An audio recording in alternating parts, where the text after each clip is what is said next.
ஒரு நாள் கூத்து படத்துல அந்த அடியே அழகே பாட்டு மூலியமா நம்ம எல்லாரோட மனசையும் கொள்ளையடிச்சவங்க தான் நிவேதா பெத்துராஜ். அதுக்கப்புறமா உதயநிதி ஸ்டாலின் கூட பொதுவாக என் மனசு தங்கம், விஜய் சேதுபதி கூட சங்க தமிழன், டிக் டிக் டிக் அப்படின்னு தமிழ் சினிமாவுல ஒரு ரவுண்டு வந்தாங்கன்னே சொல்லலாம். ஆனா இப்போ அவங்க நடிச்ச படங்களை விட அவங்க சோசியல் மீடியால போட்ட அந்த ஒரு பவர் பேக்டு போஸ்ட் தான் செம்ம வைரலா போய்கிட்டு இருக்குது. விஷயம் என்னன்னா, பிரபல சமூக ஆர்வலர் மற்றும் எழுத்தாளர் மீனா கந்தசாமி திமுக ஐடி விங் மேல ஒரு பகிரங்கமான குற்றச்சாட்டை கிளப்பியிருக்காங்க.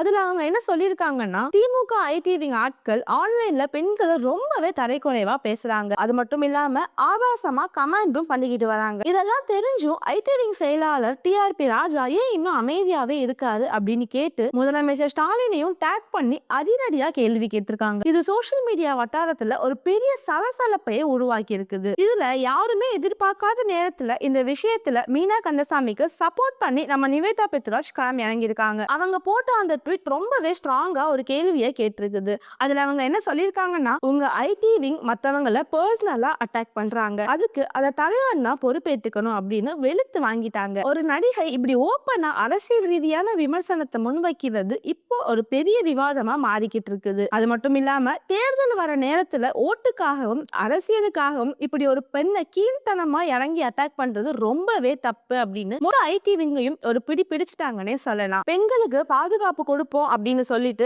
ஆன்லைன்ல இப்படி பண்றது சரியா அப்படிங்கிறது தான் இப்போ பலரோட கேள்வியா போய்கிட்டு இருக்குது. நிவேதா பெத்ராஜோட இந்த போல்டான பதிவு இப்போ இன்டர்நெட்ல காட்டு தீயை விட அதிகமா பரவிக்கிட்டு இருக்குன்னே சொல்லலாம். ஒரு பக்கம் அவங்களோட தைரியத்தை பாராட்டினாலும் இன்னொரு பக்கம் திமுக ஆர்வலர்கள் அவங்கள விமர்சிச்சுட்டும் வராங்க. சரி, நிவேதா கேட்ட இந்த கேள்வி நியாயமானதா இல்லையா அப்படின்னு நீங்க என்ன நினைக்கிறீங்க அப்படின்னு கமெண்ட் செக்ஷன்ல சொல்லுங்க. மேலும் அடுத்த ஒரு வீடியோல சந்திப்போம். பை.